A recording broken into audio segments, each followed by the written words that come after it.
The stars had never been kind to humanity. 300 years ago, when the first alien ships appeared in Earth's sky, humans had celebrated. They had dreamed of friendship among the stars. They had imagined sharing knowledge, art, and culture with beings from distant worlds. They had hoped for a future where humanity would stand as equals among the stars. They were wrong. The Galactic Council arrived not as friends, but as masters. 12 ancient species who had ruled the galaxy for 10,000 years looked upon humanity and saw nothing of value. They saw no great technology. They saw no powerful weapons. They saw only a small, weak species on a small, blue world. And so humanity was placed in chains, not physical chains, but chains of law and power. Earth became a bound world, its people declared a bound species. Humans were given the lowest place in galactic society. They could work in mines. They could clean ships. They could serve food to their betters, but they could never rise. They could never lead. They could never be free. For 300 years, humanity had bowed its head and accepted this fate. Admiral Park remembered those years well. She was 63 years old now, her hair gray and her face lined with age. But her eyes were still sharp, and her mind was still faster than any computer on her ship. She stood on the bridge of the battleship, looking out at the cold darkness of space. There was an old ship. The Galactic Council had given it to humanity 40 years ago when they no longer wanted it. Its weapons were weak. Its shields were thin. Its engines were slow. But it was the flagship of the Earth Defense Fleet and had made it her home. Her crew called her the Iron Grandmother when they thought she could not hear. She could always hear. She did not mind the name. Iron was strong. Iron did not break. Iron endured. "Admiral," said a voice behind her. She turned to see Captain walking toward her. He was 35, tall and thin, with a quiet face that rarely showed emotion. He had grown up in the orbital slums above Seoul, where humans lived in cramped metal boxes while alien ships passed by on their way to better places. He had joined the fleet at 16. He had studied every ship, every weapon, every tactic that the Council species used. He knew their weaknesses better than they knew themselves. Captain said, "You have news." A transmission from Nu said, "Governor Lee wishes to speak with you. She says it is urgent." Nodded. Nu was a colony world on the edge of human space. It was a farming planet growing food for a dozen other worlds. Lee had been its governor for 20 years. She was a good leader, smart and careful. If she said something was urgent, then it was urgent. "Put her through," said. The main screen flickered and face appeared. She was in her 50s with kind eyes and gray-streaked hair. But today, those kind eyes held something that had not seen in a long time. They held anger. "Admiral Park," said, "I have received a message from the Galactic Council." "What do they want now?" asked. "Our home," said simply. "The Council has given Earth's solar system to the Empire. They say it is payment for some trade dispute. We have 90 days to leave or they will destroy us." Silence fell on the bridge. Every officer stopped what they were doing. Every eye turned to the screen, felt the cold weight of the words settle into her chest. There were conquerors. They had destroyed 40 worlds in their expansion across the galaxy. They showed no mercy. They took no prisoners. And now the Council had given them humanity's home. "They cannot do this," said, his voice tight. "Earth is our birthplace, our history, our everything." "They can do whatever they wish," said bitterly. "We are bound. We have no voice in the Council. We have no rights under galactic law. To them, we are less than animals." Said nothing for a long moment. She looked out at the stars, at the endless darkness that had been humanity's prison for 300 years. She thought of her grandmother, who had died in a Council mining facility on Mars. She thought of her father, who had spent his life cleaning alien ships and never once complained. She thought of all the generations of humans who had bowed and scraped and survived. And then she smiled. It was not a warm smile. It was not a kind smile. It was the smile of someone who had been waiting for this moment for a very long time. Governor Lee said slowly, "Do you remember what my grandmother used to say?" His eyes narrowed. "I remember. She used to say that the patient hunter catches the biggest prey, that the quiet river carves the deepest valley, that the species which survives is not the strongest or the fastest, but the one which knows how to wait." Looked at his admiral with confusion. "Admiral, what are you saying?" Turned to face her crew. They were watching her with fear and hope mixed together on their faces. They did not know what she knew. They did not know what humanity had been doing in the darkness, in the secret places, in the 300 years of silence. "I am saying," said, "that we have been waiting for this day. The council thinks they know us. They think we are weak. They think we accepted our chains like good little servants." Her smile grew wider. "They have forgotten what we truly are." She pressed a button on her command chair. "Dr. Jin, report to the bridge immediately. It is time." His image on the screen showed the same cold smile. "So we finally do it." "Yes," said. "Contact the others, every colony, every station, every human who still breathes. Tell them the waiting is over." "What should I tell them?" asked. Looked once more at the stars. Somewhere out there they were preparing their fleet. Somewhere out there, the council was laughing at the pathetic humans who would soon be nothing but ash and memory. They had no idea what was coming. "Tell them," said, "that the galaxy forgot our strength. Tell them it is time to remind them." She ended the transmission and turned to. The young captain was staring at her with wide eyes. "Admiral," he said slowly, "what have we been hiding?" Before could answer, the bridge door opened. An old man walked in, his white coat stained with grease and his eyes bright with excitement. Dr. Jin was 70 years old, and he had spent 50 of those years working on a project that most humans did not know existed. "Admiral Park," Jin said, his voice trembling with emotion, "I heard the news. Is it really time?" "It is time," confirmed. "Show the captain what we have built." Jin pulled out a small device and pressed a button. A hologram appeared in the center of the bridge. It showed a ship, but not like any ship had ever seen. It was sleek and powerful, covered in weapons that he did not recognize. It was beautiful and terrifying at the same time. "This is the," Jin said proudly, "named after the ancient warriors of Korea. It is the flagship of our true fleet." "True fleet," whispered. 300 ships, Jin said.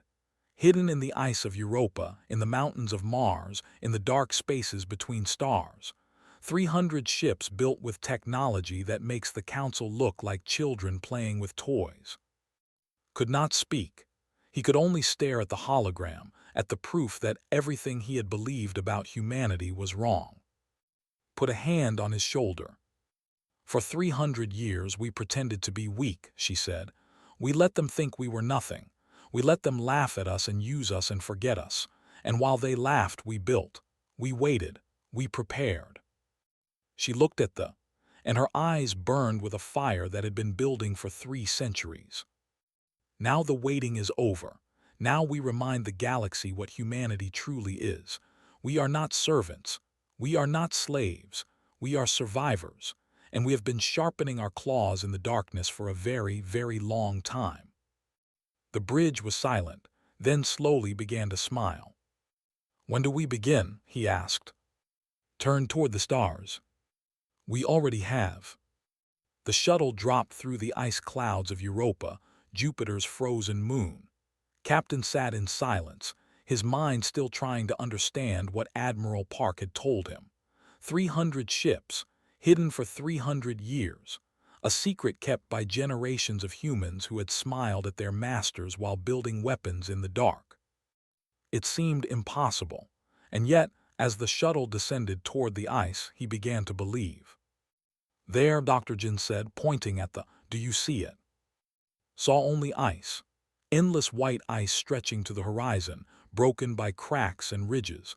Nothing that looked like a shipyard. Nothing that suggested technology of any kind. "I see nothing," he admitted. Jin smiled. "Good, that is exactly what the council sees." The shuttle flew toward a large ice formation. It looked natural, just another frozen mountain on a frozen world. But as they drew closer, noticed something strange. The ice was too smooth, too perfect, and there was a faint blue glow coming from deep within. "We built the entrance to look like a natural cave," Jin explained. "Council ships have passed over this spot 10,000 times. They never looked twice." The shuttle entered the cave and descended into darkness. For a long moment, could see nothing. Then the walls began to glow with soft blue light, and the cave opened into something vast. Stopped breathing. Before him stretched a cavern so large that it seemed impossible. It was carved from the ice itself, its walls reinforced with metal and stone. And filling that cavern, row after row, ship after ship, was the true fleet of humanity. They were beautiful, they were terrifying. Each ship was sleek and sharp, covered in weapons and armor that gleamed under the blue lights. They were larger than any human ship had ever seen, larger than most council ships, and there were so many of them. 312, Jin said softly. "It took us 250 years to build them. Every ship is named after a warrior from Earth's history. The samurai, the Spartan, the Viking, the Mongol, all the great fighters of our past, reborn in metal and fire." Hal whispered, "How did we hide this from them?" Jin led him out of the shuttle and onto a metal platform that overlooked the fleet. Workers moved between the ships, making final preparations. They wore no special uniforms. They looked like ordinary humans, the kind the council would ignore without a second thought. "The council thinks we are stupid," Jin said. "They think we can only do simple work. They never ask themselves why their mining operations on human worlds always produced more than expected. They never wondered where the extra metals went. They never noticed that our power plants ran a little hotter than they should, or that our factories worked a little longer than they reported." He picked up a piece of metal from a nearby table. It looked ordinary, but when he twisted it, it bent like rubber and then snapped back to its original shape. "This is what we call memory steel," Jin said. "It is stronger than anything the council has. It can take damage and repair itself. We invented it 60 years ago in a laboratory that the council thinks makes cleaning chemicals." "But the technology," said. "The council scans every human facility they would have found." "They scan for what they know," Jin interrupted. "They scan for energy signatures they recognize. They scan for materials they understand. But we did not copy their technology, Captain. We invented our own, different methods, different signatures, invisible to their sensors because they do not know what to look for." He led toward the nearest ship, a massive vessel that towered above them like a metal god. "This is Jin said, "our flagship. Would you like to see inside?" Could only nod. The interior of was unlike anything had experienced. The flagship of the official fleet was cramped and dark, built from cast-off council technology. But was spacious and bright, with wide corridors and high ceilings. The walls hummed with power. "Our engines are twice as fast as council engines," Jin said as they walked. "Our shields can take 10 times the damage. Our weapons—" He paused and smiled. "Our weapons can crack a planet's crust if we want them to." "Why?" asked.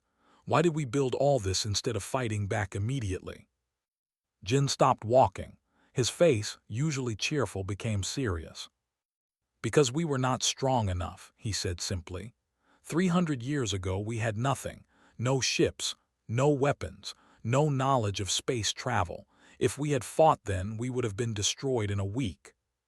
He began walking again, leading toward the bridge. "So our grandparents made a choice.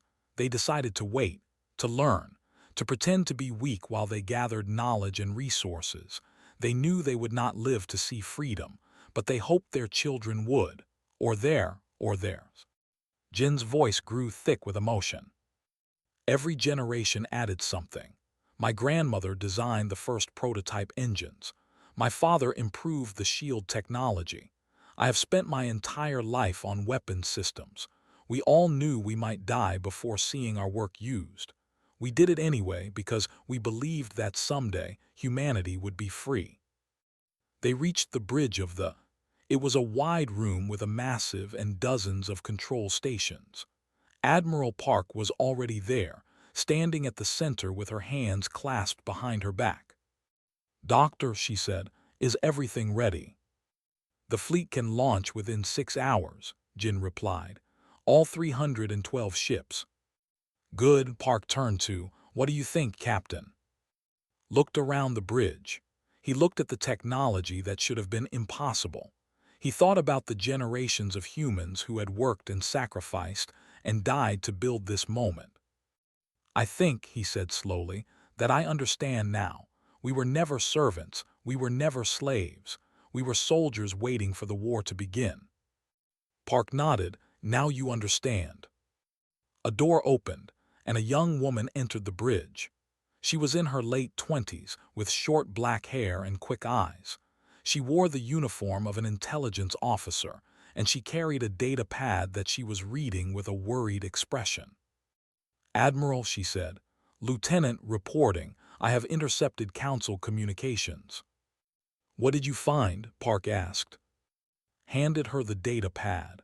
"They are not waiting 90 days. They are coming in 30, 500 ships. They expect no resistance."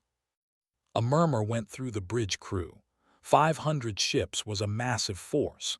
Even with their hidden fleet, the numbers were not in humanity's favor. But Park only smiled. 500 ships, she repeated, and they expect us to run. Admiral said carefully, even with our technology, 500 to 300 is not good odds. You are thinking like the Council, Park said. You are counting ships, but wars are not won by numbers alone. They are won by will, by tactics, by the element of surprise. She looked at. What do they know about our fleet? Nothing, replied. They believe we have only the old ships, the cast-offs. They think this will be easy. Then that is our greatest weapon, Park said. Not our ships, not our technology, their belief that we are nothing. She walked to thee and touched a control. The view changed to show Jupiter, massive and beautiful, hanging in the black sky. For 300 years they have looked at us and seen servants, she said. They have seen workers. They have seen the weak and the poor and the defeated. They have never looked deeper. They have never asked what might be hiding beneath the surface. She turned to face her crew. In 30 days, 500 ships will enter our solar system. They will expect to find frightened humans in broken ships. Instead, they will find us. Her voice grew hard. They will find 300 years of anger, 300 years of preparation, 300 years of humanity refusing to die. She raised her hand, and every officer on the bridge stood at attention. Contact every human colony, Park ordered. Every station, every ship, tell them the time has come. We launch in 6 hours. The bridge erupted into activity. Officers ran to their stations. Communications flew across the solar system, and deep in the ice of Europa, 300 ships began to wake from their long sleep. Stood beside his admiral, and watched the preparations with wonder in his heart. "Do you think we can win?" he asked quietly. Park looked at him with eyes that held fire. "We survived ice ages," she said. "We survived plagues. We survived wars that killed millions of our own kind. We survived because we never give up. We never stop fighting. We never accept defeat." She turned back to the galaxy forgot what we are. In 30 days we will remind them, and they will never forget again. The message spread across human space like fire through dry grass. On mining stations in the asteroid belt, workers put down their tools and looked at each other with tears in their eyes.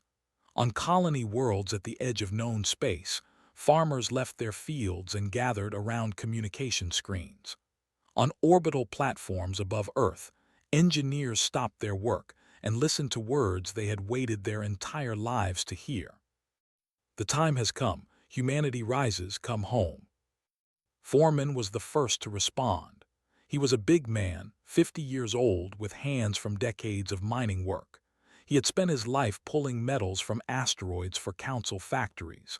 His father had done the same. His grandfather had done the same. 3 generations of labor for masters who saw them as nothing more than useful animals. Now he stood on the bridge of the mining hauler Iron Mountain, looking at the faces of his crew. They were miners, not soldiers.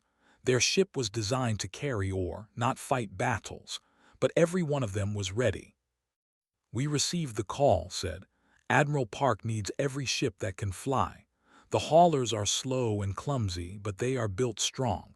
Strong enough to take a hit. Strong enough to ram an enemy ship if we need to." A young miner raised his hand. "Foreman, we are not fighters. We do not know how to make war." Smiled grimly. "We know how to work until our bodies break. We know how to survive when everything goes wrong. We know how to keep going when anyone else would give up. That is what it means to be human. That is what the Council never understood about us." He turned to the navigation console. "Set course for Earth. We go to join the fleet." Across the asteroid belt, 47 mining haulers changed their course and began the long journey home. On Nu, a colony world known for its violent storms and volcanic activity, Commander Ryu received the same message. She was 38, slim and fast, with eyes that had learned to read weather patterns that could kill in seconds. She commanded a squadron of atmospheric fighters, pilots who trained in hurricane winds and flew through ash clouds that would destroy any council craft. "They are coming," she told her pilots. 500 ships. They think they will crush us easily." Her pilots laughed. They were young and brave and a little bit crazy. They had to be to fly the skis of Nu. "They have never faced pilots like us," said one of them, a young man named. "They fly in the quiet emptiness of space. They have never fought in a storm." Nodded. "Earth's atmosphere will be our battlefield. We will show them what it means to face pilots who learn to fly through fire." Her squadron lifted off into the burning sky of Nu and set course for the... On Earth itself, General Ho Sung walked through the underground command center beneath the mountains of Korea. He was 70 years old, retired from official service for a decade, but he had never really stopped working. For 20 years, he had overseen the construction of something the Council believed was impossible. "Status report," he said to the young officer beside him. "All planetary defense systems are online, General. 2,000 weapons platforms, disguised as weather satellites and communication relays. Orbital defense grid at full power. Surface installations ready in every major city." Ho Sung nodded. The Council had never allowed humans to build weapons on Earth. They had inspected the planet every year, searching for any sign of military technology. They had found nothing. Because Ho Sung had hidden everything. The weapons were built into the ground itself, covered by farms and forests. The power systems were hidden beneath cities, their energy signatures masked by the noise of daily life. The orbital platforms looked exactly like the communication satellites they pretended to be, until someone pressed the button that revealed their true purpose. "The Council thought they controlled us," Ho Sung said quietly. "They thought they knew everything we had. They were blind." He walked to a large screen that showed the Earth from space. Blue oceans, green forests, white clouds, the home of humanity. "They want to burn this," he said. "They want to destroy everything our ancestors built, everything our children will inherit." His voice grew hard. "They will fail, because this planet has been preparing for war since the day they put us in chains." Admiral Park watched the ships arrive from her position aboard the mining haulers from the asteroid belt, fighters from Nu, transport ships from a dozen colony worlds. They were not warships. Most of them were barely armed, but they came anyway because their home was in danger. "How many?" she asked Captain. "Over 200 vessels have answered the call," replied.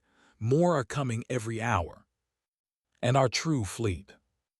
All 312 ships are ready. They await your command to leave Europa. Nodded slowly.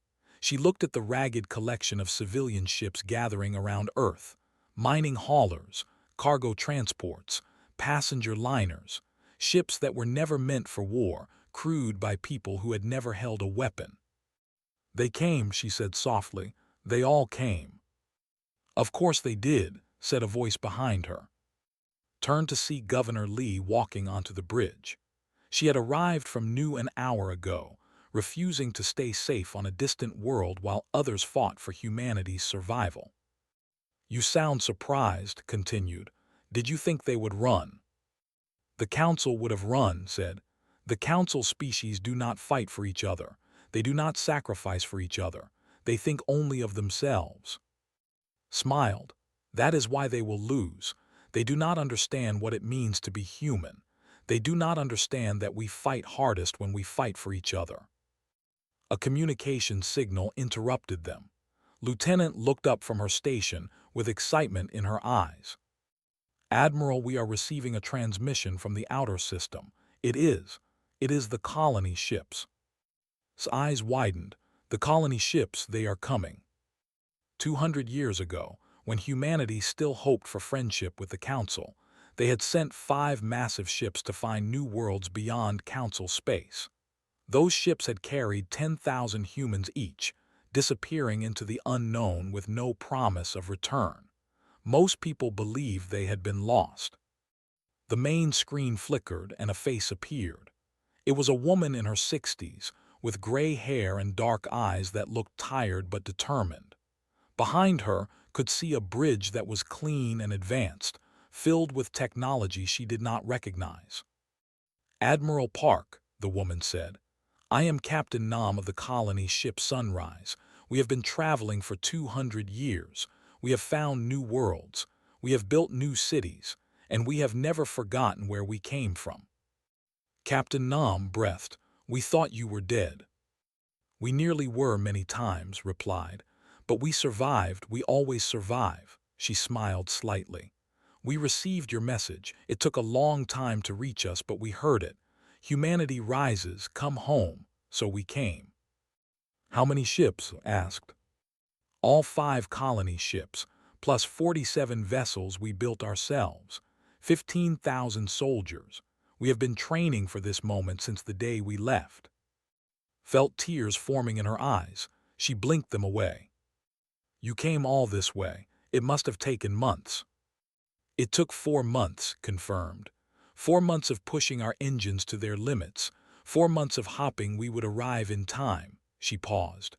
Are we in time, Admiral? Have we missed the war? Smiled, and for the first time in weeks, it was a genuine smile of joy. You are just in time, Captain Nam. They arrive in 3 days. That night, Admiral Park called a council of war aboard the conference room was filled with the leaders of humanity's defense. General Ho Sung, who controlled Earth's hidden weapons. Captain Nam, who had crossed the galaxy to fight for her. Commander Ryu, whose pilots feared nothing. Foreman, whose miners had turned their ships into battering rams. And Captain, who had memorized every weakness of every council ship. Stood at the head of the table and looked at each of them in turn. They have 500 ships, she said. They expect to find us weak and afraid. They expect an easy victory. She pressed a button, and a battle plan appeared on the screen behind her. This is what they will find instead. Our hidden fleet will strike from Europa when their force is fully committed. The mining haulers will block their retreat. The atmospheric fighters will defend Earth's surface, and the colony ships will hit their flank when they least expect it. General Ho Sung nodded slowly, and the planetary defenses will remain hidden until the last moment. When they think they have won, when they think Earth is defenseless, we will show them how wrong they are. She looked around the room at the faces of her commanders, soldiers and miners, farmers and engineers, scientists and pilots, all of them united for the first time in 300 years. For 3 centuries we waited, said. For 3 centuries we planned. Now the wait is over. She raised her fist. For Earth. Every voice in the room answered as one. For Earth. 3 days later, the Armada entered the solar system, and humanity was waiting. Admiral of the Empire stood on the bridge of his flagship, the Devourer, and smiled with all three of his mouths. Before him, the blue world of Earth hung in the black emptiness of space. It looked so small, so fragile, so easy to break. He had conquered 40 worlds in his long career. He had burned cities and shattered civilizations. He had never lost a single battle.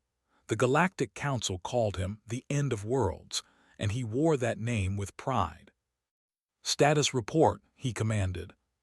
500 ships in formation, his officer replied. "All weapons charged, all shields active. We are detecting human vessels near the third planet." "How many?" 247. "They appear to be civilian ships, Admiral, mining haulers, cargo transports, nothing that could challenge our fleet." Laughed, a deep rumbling sound that echoed through the bridge. "Pathetic. The humans send cargo ships to fight warships. They truly are as stupid as the council said." He leaned forward in his command chair. "Open a channel. I want to speak to their leader."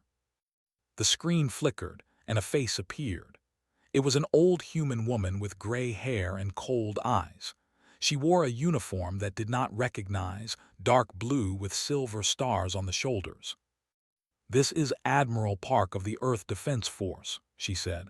"You have entered human space without permission." Was amused.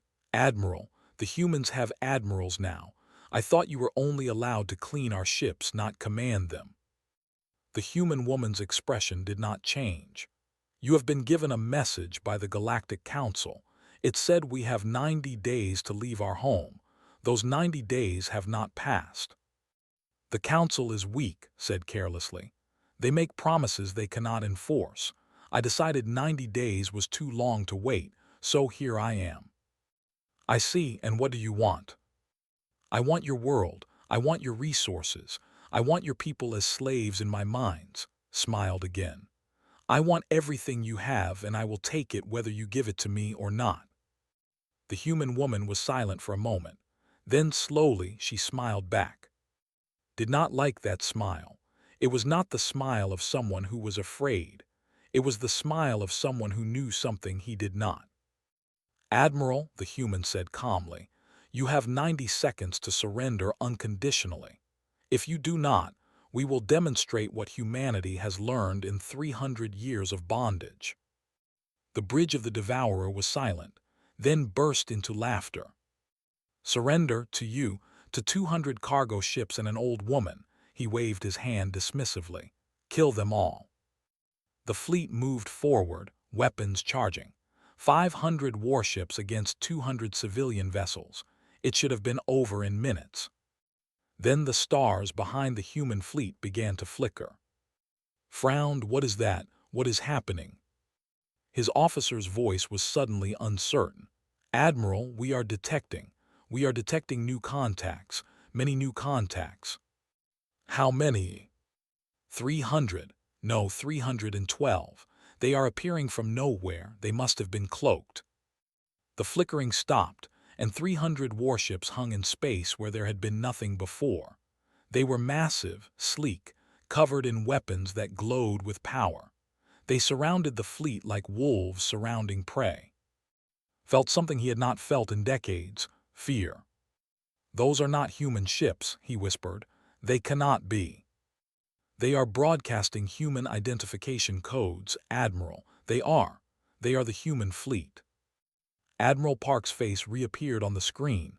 She was still smiling. "You have now had 90 seconds, she said. "Your time is up." The human fleet opened fire. What happened next would be called the Battle of Saul in history books.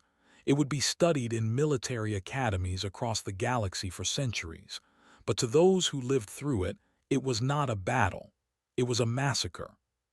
Human weapons cut through shields as if they did not exist. Human ships moved with speed that should have been impossible, dancing between enemy formations like ghosts. Captains screamed for orders, but there were no orders that could help them.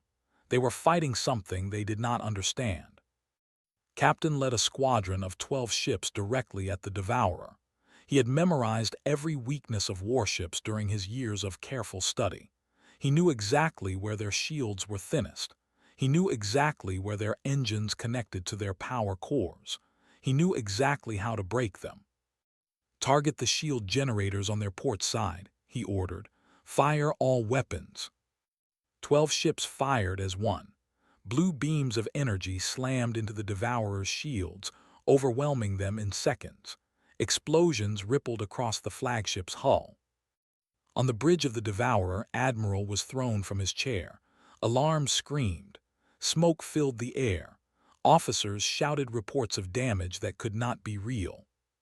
"Shields failing, weapons offline, engine 3 is destroyed." "How is this possible?" screamed. "They are humans, they are primitives, they cannot do this." But they were doing it. All around him, his proud armada was being torn apart. Lieutenant sat at her station on the, monitoring the battle with wide eyes. She had trained for this moment her entire life, but nothing could have prepared her for actually seeing it. "Admiral," she reported, "enemy fleet has lost 50 ships, 70, 100. They are breaking formation. They are trying to retreat." "Do not let them," Park ordered. "Foreman, your time has come."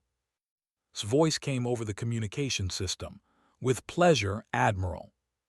The mining haulers had been waiting behind the main fleet, appearing to be just support vessels. Now they moved forward, their massive engines pushing them to full speed. They were slow compared to warships, but they were huge, and they were heading directly for the retreating ships. A captain saw them coming and tried to change course. He was too slow. The mining hauler Iron Mountain slammed into his ship with the weight of a small moon. Both ships crumpled from the impact, but the hauler kept moving, pushing the broken vessel aside and heading for its next target. "We may be miners," shouted over the chaos, "but we know how to break things." In the atmosphere of Earth, Commander Ryu led her fighters against ships that had tried to escape toward the planet. The pilots had never flown in atmosphere before. They did not know how to handle wind or gravity or the burning heat of re-entry. Her pilots danced through clouds and storms, striking at the confused ships with precise attacks. One by one, the enemy vessels fell, trailing fire as they crashed into the ocean. "Nu sends its regards," said as she destroyed another enemy ship. On the bridge of the Devourer, Admiral watched his armada die. 400 ships destroyed. The remaining 100 were trying to surrender, but the humans showed them no mercy. No, that was not true. Realized with horror that the humans were taking prisoners. They were not killing everyone. They were being selective. Captain's voice came over the communication system. "Admiral, your ship is disabled. You are surrounded. If you do not surrender immediately, we will finish you." Looked around at his ruined bridge. His officers were dead or wounded. His ship was burning. His fleet was gone. He had never surrendered in his life, but he had also never faced anything like this. I surrender," he said, the words bitter in his mouth. The Battle of Saul lasted 7 minutes. 412 ships were destroyed. 88 surrendered. Humanity lost 11 vessels. Admiral Park walked through the burning corridors of the Devourer, stepping over bodies and broken metal. Captain walked beside her, his face grim but proud. They found Admiral in his quarters, surrounded by human soldiers. The Admiral looked up at them with hatred in his eyes. "How?" he demanded. "How did you do this? Where did you get this technology?" Park looked at him with cold contempt. "We built it. For 300 years we built it. While you looked at us and saw nothing, we were learning. While the Council laughed at us and called us primitives, we were preparing. You made us into servants, so we pretended to serve. But we never stopped being what we truly are." "And what is that?" Park leaned close to him. "Survivors. We are the species that crossed ice ages on foot. We are the species that survived plagues that killed half our population. We are the species that split the atom and walked on our moon and never, ever stopped fighting. She straightened up. You came here expecting to destroy us. Instead, you have given us a gift. A gift, repeated confused. Yes, you have given us the chance to show the galaxy what humanity can do. You have given us the chance to remind them why they should never have forgotten us. She turned and walked toward the door. Take him to a cell, and Lieutenant appeared at her side. Yes, Admiral. Broadcast everything, every moment of this battle. Send it to every world in the galaxy. Let them see what happened here today. Smiled, with pleasure, Admiral. Within hours, the footage of the Battle of Saul had spread across the galaxy. Billions of beings watched in shock as the mighty armada was destroyed by the species they had thought was beneath them. The Galactic Council watched in their chambers and said nothing, because there was nothing to say. Humanity had spoken, and the galaxy would never see them the same way again. Admiral Park stood on the bridge of the and looked at the wreckage of the fleet floating in space around Earth. Behind her, her crews celebrated their victory, but she did not celebrate. This was only the beginning. Admiral Captain said quietly, "What happens now?" Park turned to look at him. Her eyes were tired but determined. "Now," she said, "we go to the council and we have a conversation." Nodded slowly. "Do you think they will listen?" Park allowed herself a small smile. "They will listen, because if they do not, we have a second fleet, and a third, and I have spent 300 years studying their weaknesses." She looked out at the stars. That was the first reminder. There will be more if they make it necessary, but I hope they are wise enough to learn. They turned toward the distant stars, leaving Earth behind. The first battle was won. But the war was just beginning.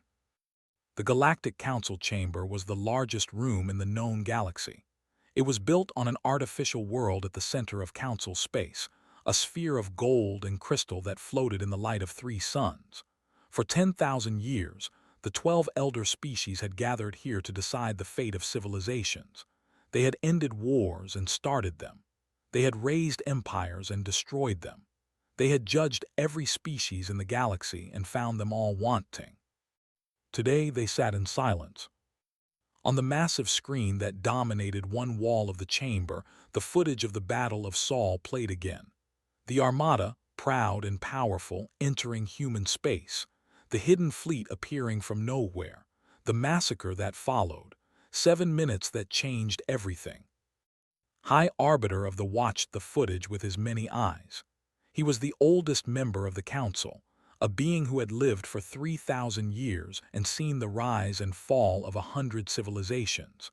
They were the first species to achieve space travel, the founders of the council, the rulers of the galaxy. They had never seen anything like this.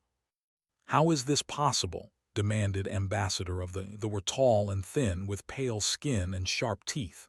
They controlled the largest trade networks in the galaxy. The humans are a bound species. They are not permitted to have weapons. They are not permitted to have technology. How did they build a fleet? No one answered because no one knew. "They must have had help," said Chancellor of the Morin. The Morin were warriors, proud and powerful. They had supplied weapons for their attack on Earth. Someone must have given them this technology. No primitive species could have developed it alone. "We have analyzed their weapons," said a scientist. "Their technology is not based on any known council design. It is completely original. They invented it themselves." Silence fell again. The idea that humans had developed technology more advanced than the council's was impossible to accept. But the evidence was floating in space around Earth, in the wreckage of 400 warships. High Arbiter finally spoke. His voice was old and dry, like wind through ancient leaves. 300 years ago I was young. I remember when humans first came to our attention. We studied them. We analyzed them. We decided they were no threat. They were weak. They were primitive. They had nothing we wanted except their labor. He paused, and his many eyes blinked slowly. "We were wrong." "What do we do now?" asked Ambassador. The humans have destroyed the Armada. They have shown the galaxy that the Council cannot protect its members. If we do not respond, every bound species will begin to hope that they too can rise against us. We must crush them, Chancellor said firmly. We must gather the fleets of all Council species, 10,000 ships, 20,000. We must burn Earth to ash and scatter humanity across the stars. We must make an example that no species will ever forget. Some of the Council members nodded, others looked uncertain. Before anyone could respond, a door at the far end of the chamber opened. Every head turned to look. A human walked in. She was small, much smaller than any Council member. Her hair was gray and her face was lined with age. She walked slowly, without fear, her footsteps echoing in the vast chamber. Behind her walked a single escort, a young human woman with short black hair and watchful eyes. Governor Lee had come to address the Galactic Council. Chancellor stood up, his warrior's instincts screaming alarm. "How did you get in here? Humans are not permitted in the Council chamber." Stopped in the center of the room and looked up at him calmly. "I walked in. Your guards were kind enough to step aside after I explained who I was and why I had come." "You have no right." "I have every right," interrupted, her voice quiet but firm. "The Council declared war on my species when they gave our home to the... We have come to discuss the terms of peace." For a moment, no one spoke. Then High Arbiter raised one of his many hands. "Let her speak. I wish to hear what the humans have to say." Chancellor sat down reluctantly. The other Council members watched the small human woman with expressions ranging from fear to curiosity to hatred. Looked around the chamber slowly. She saw the most powerful beings in the galaxy, the rulers of 1,000 worlds, the masters of 1,000,000 ships, and she was not afraid. "You enslaved us for 300 years, she began. "You took our resources, you took our labor, you took our dignity. You told us we were nothing and you expected us to believe it." She took a small device from her pocket and placed it on the floor. A hologram appeared showing Earth from space. Blue oceans, green forests, white clouds, beautiful and fragile. "This is our home, the only home we have ever known. Our ancestors were born there. Our children will be born there. It is not much compared to the empires you control, but it is ours." She looked directly at High Arbiter. "You tried to take it from us. You gave it to the like a gift you were tired of. You did not ask us. You did not warn us. You simply decided that our extinction was an acceptable price for some trade dispute." Her voice grew harder. "So we defended ourselves. We revealed the strength we had been building in secret. We destroyed the fleet that came to murder us. And now you sit here, discussing whether to send more ships to finish what they could not." She smiled slightly. "I want to be clear about something. We do not want war. We have never wanted war. We wanted only to be left alone, to live in peace, to raise our children under our own sun. But you would not allow that. So we adapted. We endured. And now we will no longer bow." Chancellor leaned forward. "You speak of strength, but you have only 300 ships. We have thousands. We can crush you whenever we choose." "Can you?" asked. "The thought the same thing. 500 of their ships against our 300. They lost 412 in 7 minutes. We are not our technology."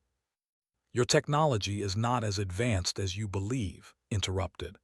"We have studied it for 300 years. We know every weakness, every flaw, every limitation. Do you know ours?" Silence. Turn to look at each Council member in turn. "We do not want to fight you. We do not want to conquer you. We do not want revenge for what you did to us, although we would be justified in seeking it." She pointed at the hologram of Earth. "We want this, our home, our freedom, the right to live as equals among the stars, not as servants or slaves. That is all we ask." "And if we refuse?" Ambassador asked. Smile faded. "Admiral Park asked me to deliver a message if you refused. She said to tell you that she has a second fleet, and a third. She said to tell you that she has spent 300 years studying your weaknesses, and she said to tell you that humanity has survived ice ages, plagues, and our own self-destruction. We are very, very hard to kill. High Arbiter was quiet for a long moment. Then he spoke, his voice thoughtful. You hide your strength until you need it. You pretend to be weak while you prepare for war. You study your enemies for generations before you strike. He made a sound that might have been a laugh. You are more dangerous than any species we have ever encountered. We learned from the best, said simply. We learned from you. The old nodded slowly. I believe you did, and I believe that is why you will win if it comes to war. Not because your ships are better, although they may be, but because you think differently than we do.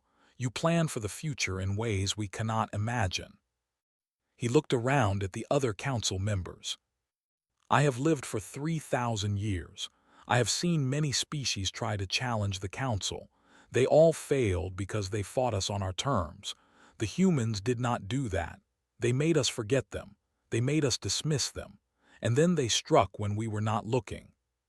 He turned back to, I think, Ambassador Lee, that the council would be wise to accept your terms. Not because we fear you, although perhaps we should, but because I believe humanity would make a better friend than enemy. Ambassador looked shocked. High Arbiter, you cannot be serious. They are a bound species, they are. They are whatever they choose to be, interrupted. And they have chosen to be powerful.